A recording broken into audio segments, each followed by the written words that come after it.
My goodness. Nung napanood ko ito, napailing na lang ako.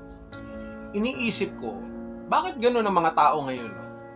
May utak naman, pero hindi ginagamit.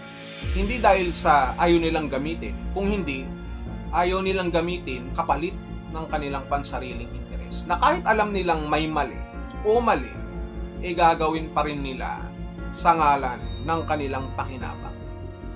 Dito sa ginawa ni Egypta, sa thumbnail pa lang, alam na natin na may mali. Bakit mali? Sapagkat nakabalandra yung muka ng kanyang mga kinokontent, kagaya na lamang nila Carla, ni David, na nabuntis daw ni David itong si Carla. Alam po ninyo, dun pa lang sa thumbnail, hindi pa napapanood ang video, nahuhusgahan na ang isang tao. Nahuhubaran na ng kanyang privacy. Nagkakasala na kahit wala naman talagang kasalanan.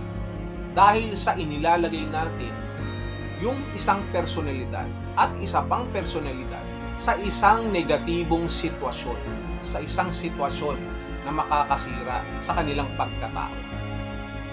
Nahuhusgahan sila doon pa lang sa thumbnail. Kasi ganyan ang kalakaran sa social media, hindi pa naman natin alam ang tunay na istorya, nahuhusgahan ka na.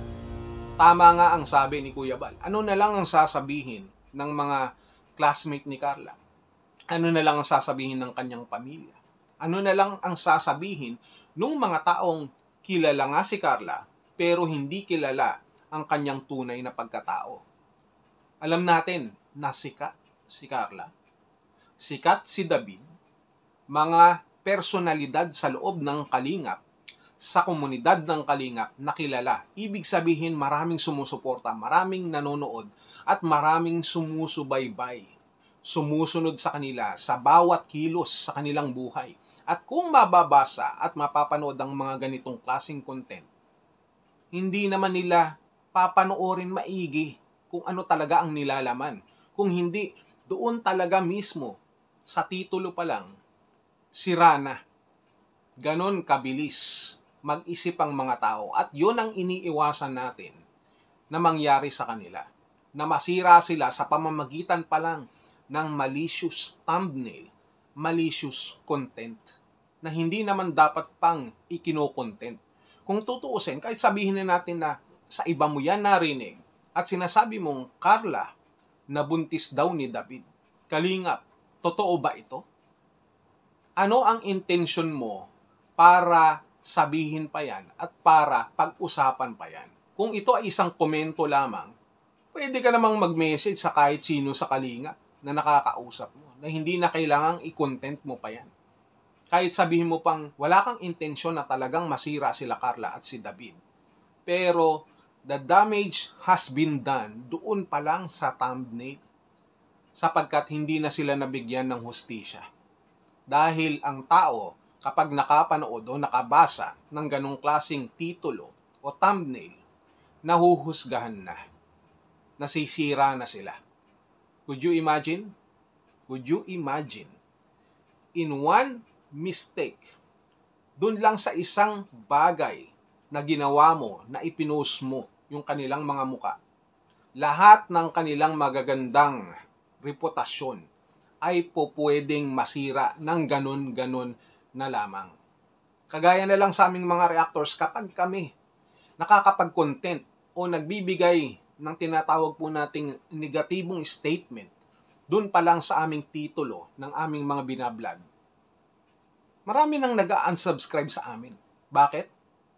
Kasi ayaw nila yung kanilang nababasa. Ayaw nila yung aming mga sinasabi. At kapag sinabing nag-unsubscribe, ibig sabihin dito, yung isang tao nawawalan ng tiwala sa'yo. Ayaw ka na niyang mapanood, ayaw kang mapakinggan, sapagkat yung iyong mga sinasabi ay negatibo at hindi maganda sa kanilang pandinig.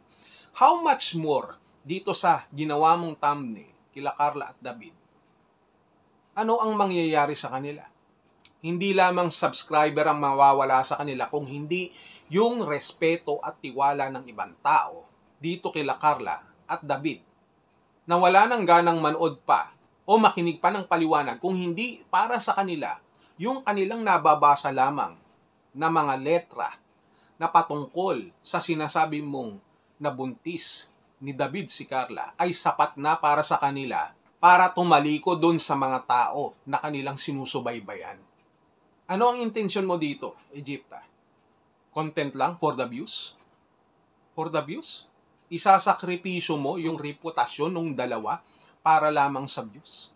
Dahil nakikita nyong namamayagpag ang kalingap, namamayagpag si Carla, no, na isa sa pinakamagandang mga vlogger sa Pilipinas. Ayon na rin kay Pinoy History. Sa tingin ko, parang naiinggit kayo sa tinatamasa na tagumpay ng isang tao. Kaya sinisira nyo na lang. Bakit sinisira? Kahit sabihin nyo, wala akong intensyon na sirain si Carla at si David. Pero yung ginawa nyo, mas malaki yung bahagdan na nakasira kayo dun sa dalawang tao. Kesa dun sa sinasabi ninyong content lamang. Na lagi kong sinasabi dito, baliwalain natin yung content na yan. Yung for the views na yan. Kung alam naman natin na mas malaki yung parte na makakasira kesa dun sa makakabuti. Ang tatanda na natin, di ba tayo nag-iisip? O ngayon, dinala na ni Kuya Bal sa Cybercrime Division yung video mo, yung ginawa mo, at pag-aaralan natin ito. Kung ano't ano man ang maging resulta niyan para sa'yo, hindi lamang at one point na nasira mo sila Carla at David, kung hindi yung sarili mo mismo ang iyong sinisira, pati na rin ang iyong pamilya. Act at your age. Iwasan natin yung mga ganyang klaseng content na malicious.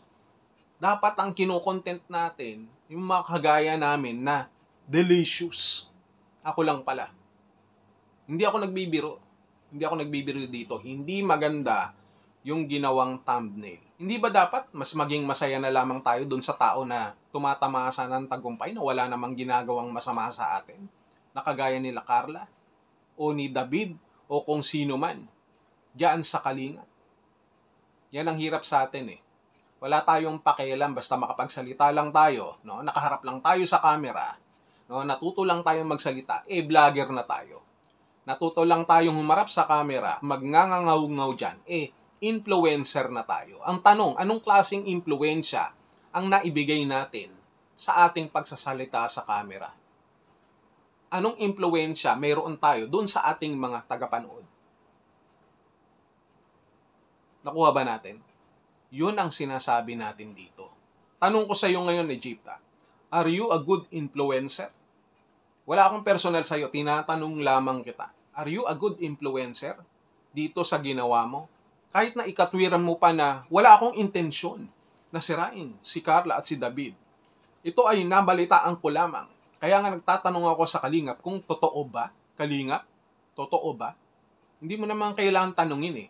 Doon pa lang, kahit sabihin na natin na nabasa mo yun sa komento, o may nagsabi sa'yo, o may nakarating sa'yo, pwede mo nang ipaliwanag na walang katotohanan po itong aking napalitaan na di umano'y nabuntis ni David si Carla. Huwag mo nating paniwalaan yan sapagkat itong mga taong ito ay walang ginagawang masama. Period. Huwag na nating i-sensational pa.